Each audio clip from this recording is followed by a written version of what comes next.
Penting bagi seorang muslim mengetahui amalan apa saja yang harus kita amalkan ketika kita sampai di bulan Dzulhijjah. Kenapa kita mengingatkan perkara ini? Karena di bulan Dzulhijjah itu ada hari-hari yang hari-hari itu merupakan hari-hari terbaik di dunia. Dan hari-hari terbaik di dunia itu ada di 10 awal bulan Dzulhijjah. Sebagaimana sabda Nabi SAW, afdalu ayyamid dunya ayyamul ashri. Seutama-utama hari di dunia ini adalah hari-hari yang terdapat di permulaan bulan Dzulhijjah atau 10 awal bulan Dzulhijjah. Kita tahu bahwa dalam setahun ada beberapa bulan yang 10 harinya itu sangat istimewa. Pertama bulan Ramadan. Di sana ada 10 akhir bulan Ramadan. Dan itu sangat istimewa. Karena di 10 akhir Ramadan itulah turun malam Lailatul Qadar yang menentukan takdir kita setahun yang akan datang. Kemudian di sana ada bulan Muharram. Di bulan Muharram itu ada hari-hari yang sangat istimewa. Dan itu di 10 awal bulan Muharram. Lah begitu juga di bulan Dzulhijjah. Ada hari-hari yang sangat istimewa dan itu letaknya di 10 awal bulan Dzulhijjah. Bahkan di 10 awal bulan Dzulhijjah melebihi 10 awal Muharram dan melebihi 10 akhir Ramadan. Karena Nabi SAW mengatakan afdalu ayyamid dunya, seafdal-afdalnya hari di dunia itu 10 awal bulan Dzulhijjah. Makanya kita karena akan menghadapi bulan Dzulhijjah dan kita akan menghadapi 10 awalnya, maka seorang muslim sangat rugi kalau tidak memanfaatkan 10 awal bulan Dzulhijjah itu.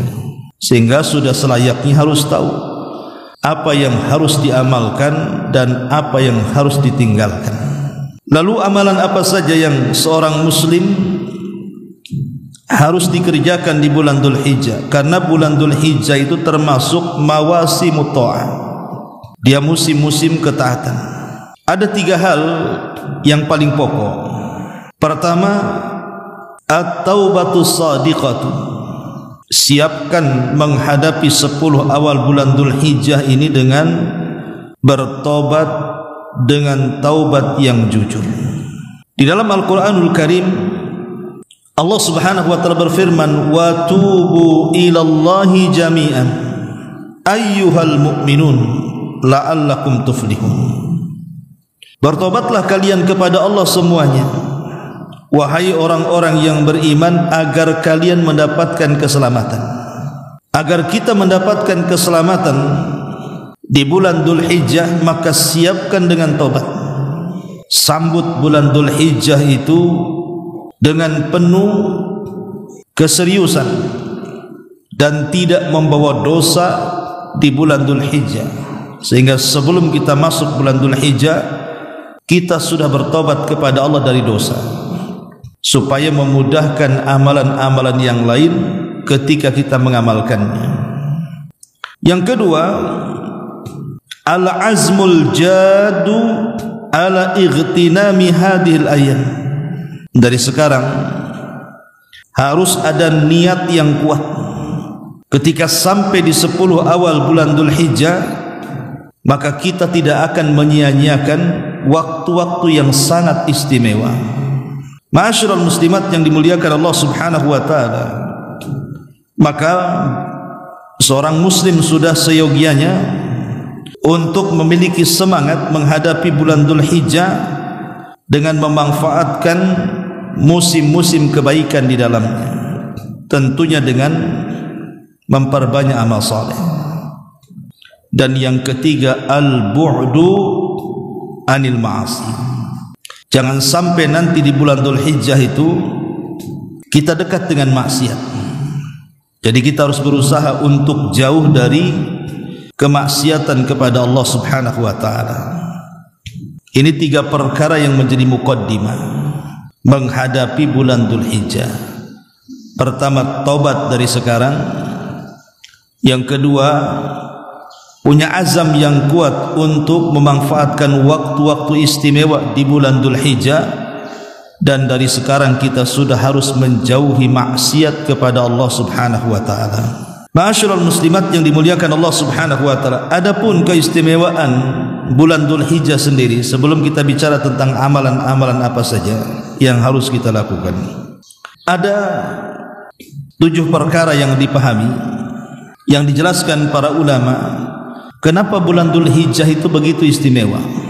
Pertama, bahwa orang yang mengamalkan amalan apapun, orang yang mengamalkan amalan apapun di 10 awal bulan Dzulhijjah, maka nilainya sangat istimewa dibandingkan amalan itu dilakukan di luar 10 awal bulan Dzulhijjah.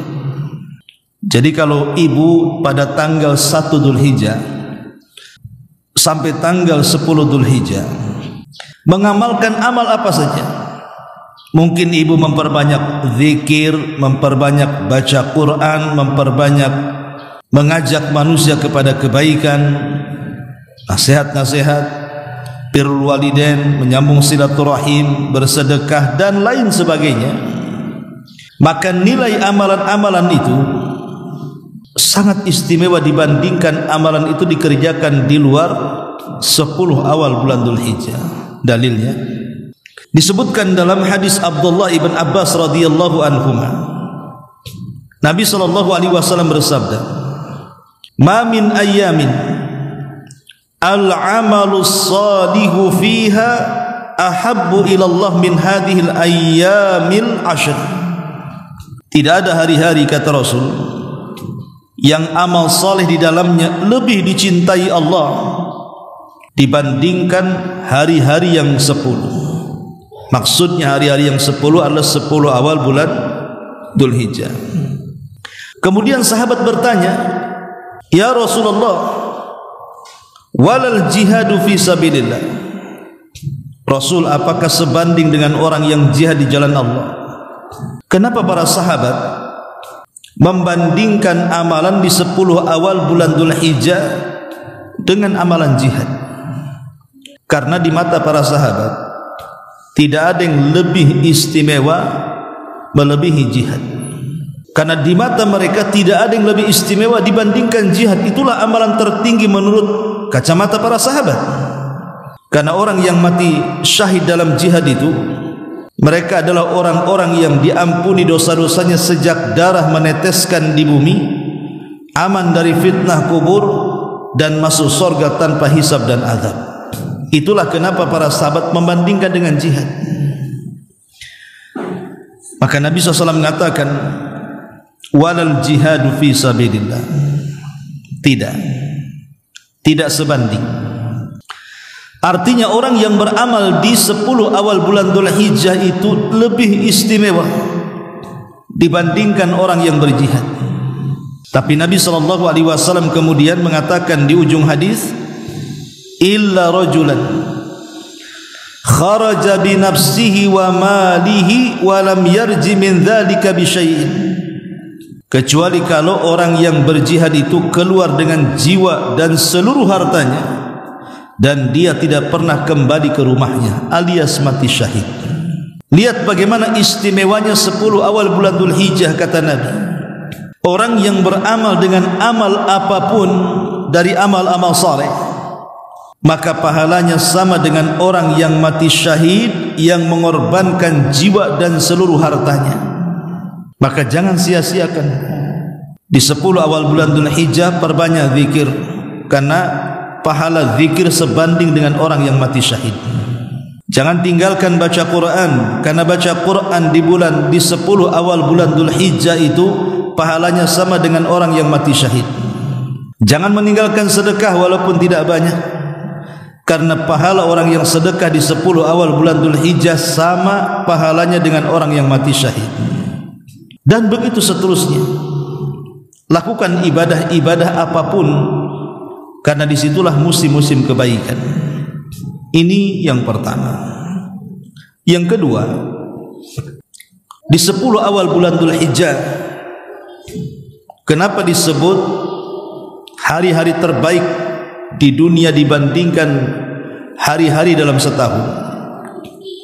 Al-Hafidh Ibnu Hajar Al-Asqalani menyebutkan di dalam kitabnya Fathul Bari. Apa kata beliau? Walladhi yadhhar anna sababa fi imtiyazi ashri dzil hijjati limakani ijtima'i ummahatil ibadati fihi wa hiya as-salatu was-siyam was-sadaqatu wal hajju wa la yata'atta dzalika fi ghairihi. Kata Al-Hafidh Ibnu Hajar rahimahullahu taala, menurutku yang tampak adalah kenapa 10 awal bulan Dzulhijjah itu menjadi sebab hari-hari terbaik dunia dalam setahun. Kata beliau, limakan ijtima'i ummahatil ibadati fi, karena pokok-pokok ibadah itu tergabung di dalamnya. Pokok-pokok ibadah itu ada di bulan Dzulhijjah, terutama di 10 awal bulan Dzulhijjah. Dan yang dimaksud pokok-pokok ibadah di sini adalah rukun daripada rukun-rukun Islam. Rukun Islam itu apa saja, Bu? Pertama syahadat, kedua salat, ketiga puasa, keempat zakat, kelima haji. Ini disebut rukun Islam. Lah rukun Islam yang merupakan pokok ibadah yang wajib dilakukan seorang muslim, yang tidak boleh diingkari, itu hanya bisa disempurnakan di 10 awal bulan Dzulhijjah. Bulan Ramadan tidak syak lagi, tidak diragukan lagi. Bulan Ramadan bulan sangat istimewa, bahkan disebut sayyidus syuhur, pemimpinnya bulan-bulan. Tapi seistimewa-istimewanya bulan Ramadan tidak bisa menyempurnakan rukun Islam.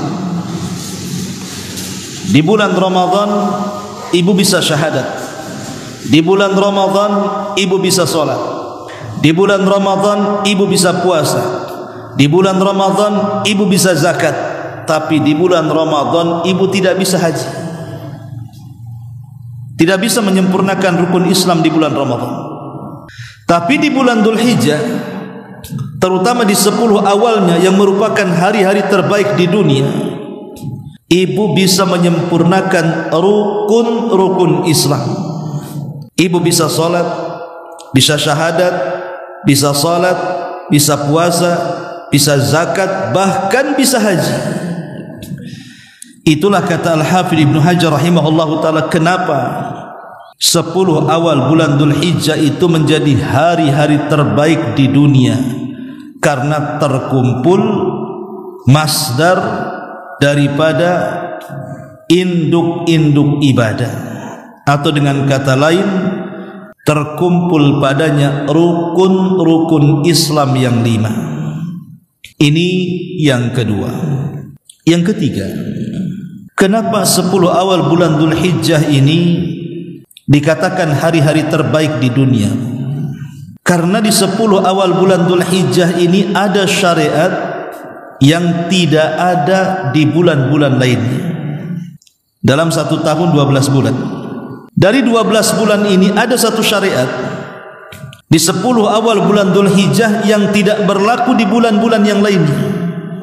Syariat itu disebut syariat kurban, al-udhiyah. Syariat kurban.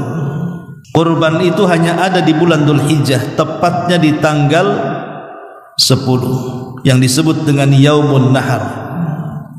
Kemudian ditambah dengan hari-hari tasyrik bagi yang tidak ada kesempatan menyembelih tanggal 10, boleh disembelih tanggal 11, 12 dan 13 atau hari tasyrik.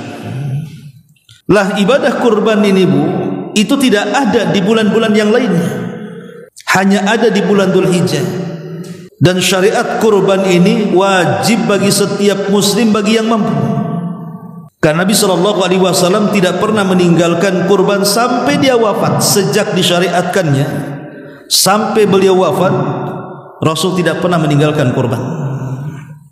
Maka bagi orang-orang yang punya kemampuan untuk berkurban, ada waktu nih dari sekarang. Bisa nabung lah kan, ada setengah bulan lagi dari sekarang kita bisa mengumpulkan biaya untuk membeli seekor unta, sapi ataupun kambing. Kesempatan untuk berkurban. Kapan lagi kita berkurban kalau tidak tahun ini? Belum tentu tahun depan kita masih hidup, dan belum tentu tahun depan juga kita bisa berkorban. Jadi kalau ada kemampuan lebih dari harta kita, sisihkan, beli hewan korban. Karena hakikat kurban itu adalah memberikan sesuatu sebagai hadiah kepada Allah Subhanahu wa ta'ala. Masa setahun sekali kita tidak bisa berikan hadiah kepada Allah yang sudah menciptakan kita, yang sudah mengatur kita, yang sudah menguasai kita, menghidupkan dan matikan kita, memberikan rizki dan begitu seterusnya. Maka ibadah ini adalah ibadah yang agung. Apalagi di antara hikmah ibadah ini itu sangat luas sekali. Pertama, bisa menghidupkan sunnah Ibrahim alaihi salatu wassalam. Sebagaimana Allah mengatakan dalam surah An-Nahl 123, "Tsumma auhayna ilaika anittabi' millata Ibrahim." Kemudian kami wahyukan kepadamu wahai Muhammad, ikutilah agama Ibrahim. Lah kurban itu salah satu millahnya Ibrahim. Yang kedua, hikmah kurban itu melatih kesabaran. Melatih kesabaran untuk melaksanakan perintah. Bagaimana tidak sabar ketika melaksanakan perintah, Bu? Harta yang kita miliki ini terkadang menjadi ujian bagi kita. Harta yang sudah kita kumpulkan dengan capek, lelah, letih, berkeringat setahun lamanya, tiba-tiba kemudian harus disisihkan untuk berkurban. Kemudian setelah berkurban, dagingnya dibagi-bagikan pula kepada orang yang tidak terlibat dalam usaha dia. Ujian. Tapi ujian ini harus dihadapi dengan kesabaran. Sabar ketika melaksanakan perintah Allah Subhanahu wa ta'ala. Sesabar Ibrahim ketika diperintahkan Allah untuk menyembelih putranya Ismail, maka Ibrahim pun sabar dan tetap menjalankan perintah itu walaupun yang disembelih adalah putranya. Begitu juga Ismail memberikan kecontohan kepada kita bagaimana kesabaran dia menerima perintah Allah, sehingga Ismail mengatakan, "Ya abatif al-ma tu'mar satajiduni insyaallahu minas sabirin." Wahai anakku, wahai ayahku, kalau ini perintah Allah, lakukan saja, karena engkau akan mendapati aku termasuk hamba Allah yang sabar. Belum lagi hikmah daripada kurban ini menyenangkan keluarga.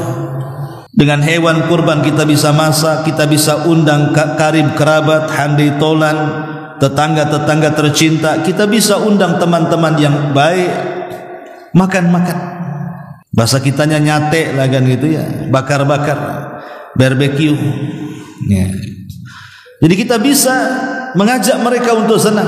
Belum lagi menyenangkan hati orang-orang miskin yang belum tentu dalam setahun itu mereka bisa makan daging, karena mikir kalau makan daging sekilo, oh mahal, nggak jadi, balik ke tahu tempe. Tapi setahun sekali minimal lah ada daging yang mereka makan. Makanya saya himbau khusus panitia gitu ya, jangan kemudian orang miskin setahun sekali mereka menghendaki makan daging, setelah antri dengan kupon pulang bawa jeroan sama tulang. Ini kan kasihan. Orang-orang kaya dapat daging, orang-orang miskin dapat jeroan sama tulang. Tulangnya pula bersih pula, tak ada sisa-sisa dagingnya. Mereka sudah menunggu setahun. Padahal Nabi SAW ketika bersabda tentang amalan yang paling dicintai Allah, kata Nabi SAW, sururun tudkhiluhu ala qalbin nas, kebahagiaan yang ditanamkan kepada hati manusia. Maka dengan membagi-bagikan hewan kurban itu kita sedang membahagiakan hati manusia.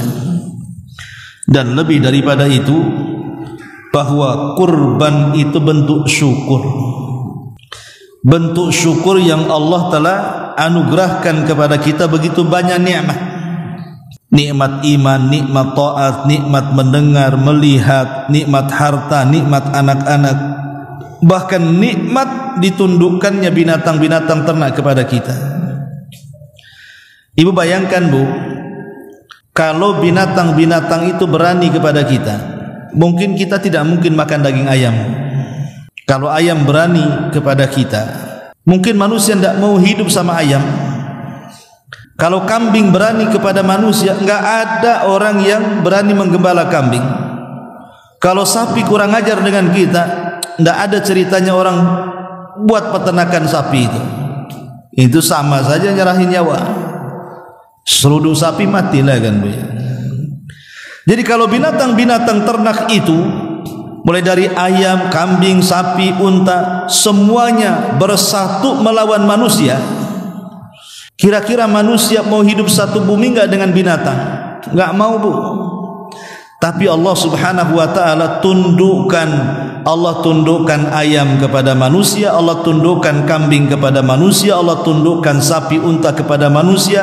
Lah semua itu nikmat yang sangat besar yang Allah hanya tuntut kepada kita bersyukur dengan cara berkorban. Kadzalika sakharnaha lakum la'allakum tashkurun. Begitulah kami telah tundukkan binatang ternak kepada kalian agar kalian bersyukur, kata Allah. Ma'asyiral muslimat yang dimuliakan Allah Subhanahu wa taala, ini yang ketiga, kenapa 10 awal bulan Dzulhijjah itu menjadi hari terbaik dunia. Kemudian yang keempat, karena di 10 awal bulan Dzulhijjah itu ada hari yang disebut dengan Yaumu Arafah, dan tidak ada di bulan-bulan yang lainnya. Tidak ada hari-hari di bulan-bulan yang lainnya yang disebut dengan Yaumu Arafah, hari Arafah. Di mana hari Arafah ini Allah Subhanahu wa taala turun ke bumi dan memerdekakan banyak manusia yang akan dibebaskan dari api neraka. Jadi Allah Subhanahu wa taala akan membebaskan banyak manusia dari api neraka itu hanya ada di hari Arafah. Dan hari Arafah itu tidak ada di hari yang lainnya. Karena memang hari Arafah sendiri penuh dengan keistimewaan. Pertama, di hari Arafah ini Allah telah sempurnakan agamanya. Yang namanya sempurna tidak boleh ditambah, tidak boleh dikurang. Sebab kalau ada penambahan dan pengurangan berarti Islam itu belum sempurna. Dan penyempurnaan Islam itu terjadi di hari Arafah. Kemudian yang kedua, hari Arafah sendiri adalah hari Id bagi jemaah haji. Karena itulah penentu sah dan tidaknya haji. Kata Nabi SAW, Al-Hajju Arafah, haji itu ditentukan dengan Arafah. Kemudian yang ketiga, Allah Subhanahu wa taala jadikan sumpah dalam Quran hari Arafah ini. Allah mengatakan wa syahidin wa mashhud dalam surah Al-Buruj ayat 3. Demi yang menyaksikan dan demi yang disaksikan. Artinya demi yang menyaksikan hari kiamat dan demi yang disaksikan adalah hari Arafah. Bahkan orang-orang yang tidak haji di hari Arafah, umpamanya kita ini tidak pergi haji, kita di Batam, ada syariat puasa. Dan puasa ini bisa menggugurkan dosa setahun yang sudah berlalu dan dosa setahun yang akan datang. yang disebut dengan puasa Arafah. Kata Nabi sallallahu alaihi wasallam, "Saumu yaumi Arafata yukaffiru sanatal madhiyatal baqiyah." Bahwa puasa puasa Arafah itu akan menggugurkan dosa 2 tahun, setahun yang telah berlalu dan setahun yang akan datang. Dan ini keistimewaan.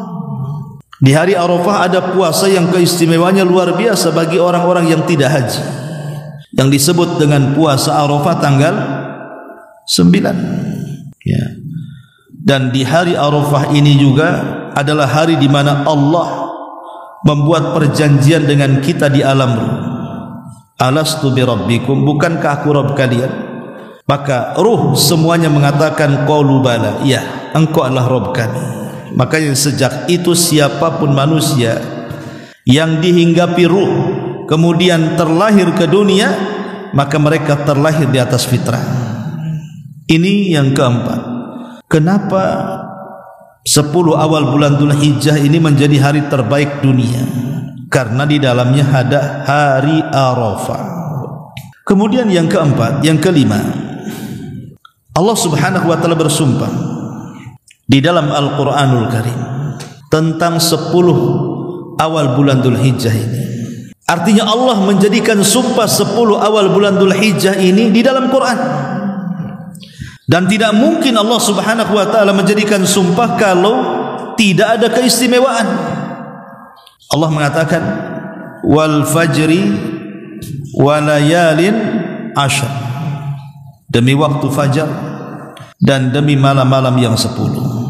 Jumhur mufassirin, mayoritas ahli tafsir mengatakan bahwa yang dimaksud malam yang 10 itu artinya 10 awal bulan Dzulhijjah. 10 awal bulan Dzulhijjah. Bayangkan dijadikan sumpah, ya wajar karena 10 awal bulan Dzulhijjah adalah hari-hari terbaik di dunia. Ini yang kelima. Kemudian yang keenam, bahwa hari-hari di bulan Dzulhijjah adalah hari-hari yang difirmankan oleh Allah Subhanahu wa taala dalam surah Al-Hajj 28. Wa yadhkuru smallahi fi ayyamin ma'lumah ala ma razaqahum min bahimatil an'am. Dan hendaklah kalian banyak menyebut nama Allah di hari-hari yang sudah diketahui. Sebagian ahli tafsir di antaranya Ibnu Umar dan Ibnu Abbas mengatakan maksudnya ayyam ma'lumat adalah Ashru Dzulhijjah, 10 awal bulan Dzulhijjah. Allah langsung mengatakan dalam Quran untuk banyak berzikir. Makanya nanti pada tanggal 1 itu Bu, ibu sudah disunahkan bertakbir, takbir mutlak. Karena kalau orang awam itu kan umumnya kalau takbiran itu kan biasanya malam Idul Adha saja atau malam Idul Fitri saja. Padahal takbiran itu sudah disyariatkan sejak tanggal 1 Bu. Ibu bisa bertakbir di rumah-rumah, sambil berkendaraan, di pasar-pasar, sambil masak, sambil baring, sambil tidur, sambil begadang, bertakbir. Allahu Akbar, Allahu Akbar, Allahu Akbar, Allahu Akbar, Allahu Akbar, Allahu Akbar, Allahu Akbar, la ilaha illallah, Allahu Akbar, Allahu Akbar, walillahil hamd. Itu sudah disyariatkan sejak awal tuh, tanggal 1. Sampai kapan? Sampai tanggal 13. Cuman di sana ada takbir mutlak, ada takbir muqayyad. Kalau di 3 hari tasyrik disebut takbir muqayyad karena dilakukan selepas salat wajib saja. Tapi dari tanggal 1 sampai tanggal 10 disebut takbir mutlak, kapanpun kita bertakbir silakan. Sampai-sampai sahabat Ibnu Umar itu mereka bertakbir di pasar-pasar Mina sampai menggema suaranya. Maka itu disyariatkan karena itulah hari-hari terbaik dunia, penuhi dengan zikir kepada Allah Subhanahu wa taala. Kemudian yang terakhir, bahwa Nabi sallallahu alaihi wasallam menganggap bahwa 10 awal bulan Dzulhijjah adalah hari-hari terbaik yang ada di permukaan bumi. Sebagaimana hadis yang tadi saya singgung di awal, afdalu ayyamid dunya ayyamul ashri. Seutama-utama hari di dunia adalah hari yang disebut dengan Ashru Dzulhijjah, 10 awal bulan Dzulhijjah. Ini 7 perkara yang harus dipahami. Kemudian perkara-perkara sunnah yang sangat-sangat ditekankan untuk dilakukan, atau amalan-amalan yang wajib ataupun yang sunnah yang sangat ditekankan untuk dilakukan di bulan Dzulhijjah. Pertama, ada'u manasikil haji wal umrah. Bagi orang yang punya kemampuan untuk haji umrah, berangkat. Karena kita tahu bahwa keutamaan haji itu ma'ruf. Siapa yang haji mabrur, tidak ada balasan yang pantas kecuali surga. Dan haji mabrur itu, kata ulama, ada 6 syarat. Ibu kalau ingin jadi haji mabrur, maka harus ada 6 syarat. Pertama, harta haji dari yang halal. Kalau berangkat haji jangan korupsi, dari harta yang halal. Yang kedua, menjauhi perbuatan fasik, dosa, dan jidal saat haji. Kemudian yang ketiga, manasiknya harus sesuai dengan sunnah Nabi, jangan membuat manasik sendiri. Kemudian yang keempat, harus ikhlas dan tidak riya. Kemudian yang kelima, jangan dimulai sebelum haji dengan banyak maksiat. Dan yang terakhir, setelah pulang dari haji harus lebih baik kondisinya dibandingkan sebelum haji. Itulah disebut haji mabrur namanya. Kalau enggak, maka disebut haji kabur. Ini yang pertama. Yang kedua, asyamu, berpuasa. Di 10 awal bulan Dzulhijjah ada syariat puasa yang disebut dengan puasa Arafah. Tapi kalau ibu mau puasa di 10 awal bulan Dzulhijjah, bertepatan dengan hari Kamis, ibu puasa. Bertepatan dengan hari Senin, ibu puasa. Maka itu pahalanya sama dengan orang yang mati syahid. Apalagi tanggal 9-nya itu ada namanya puasa Arafah. Maka itu menggugurkan dosa setahun yang telah berlalu, setahun yang akan datang. Kemudian yang ketiga, jaga sholat 5 waktu dan juga jaga sholat-sholat sunnah. Jaga sholat 5 waktu dan jaga sholat sunnah, karena Rasulullah mengatakan, wa ma yazalu abdi yataqarrabu ilayya bin nawafil hatta uhibbahu. Akan senantiasa hambaku mendekatkan diri kepadaku dengan yang sunnah-sunnah, tambahan dari yang wajib, sampai aku sangat mencintainya. Kemudian yang keempat, perbanyak takbir, tahmid, tahlil dan zikir. Di 10 awal bulan Dzulhijjah perbanyak takbir, perbanyak tahmid, perbanyak tahlil dan perbanyak zikir. Ini perintah Rasul. Kata Nabi, fa'aksiru fihinna minat tahlili wat takbiri wat tahmid, rawahu Ahmad. Apabila datang 10 awal bulan Dzulhijjah, kata Rasul, perbanyak di dalamnya tahlil, ucapan la ilaha illallah, takbir, ucapan Allahu Akbar, dan tahmid, ucapan alhamdulillah. Kemudian yang kelima, perbanyak sedekah. Perbanyak sedekah, karena ini amalan yang luar biasa. Kemudian juga perbanyak membaca Quran dan mengajarkan Quran. Kemudian memperbanyak istighfar, memperbanyak berbuat baik kepada orang tua, memperbanyak silaturahim, baik kepada yang ada hubungan rahim ataupun kerabat.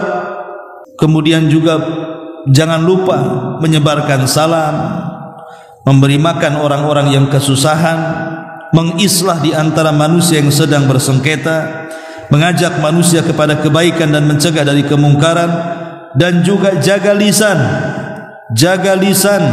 jaga kemaluan, berbuat baik kepada tetangga, muliakan tamu, infak di jalan Allah. Kemudian kalau di jalan nampak ada hal-hal yang mengganggu orang jalan, buang. Kemudian juga kalau kita ada biaya, sedekahkan kepada anak-anak yatim, berkunjung kepada orang sakit. Kemudian juga menyambung hubungan kekeluargaan dan saudara, dan banyak sekali amalan-amalan yang tidak bisa saya sebutkan. Lah kenapa kemudian perkara-perkara amalan soleh ini harus ditekankan di 10 awal bulan Dzulhijjah? Karena pahalanya dilipat gandakan.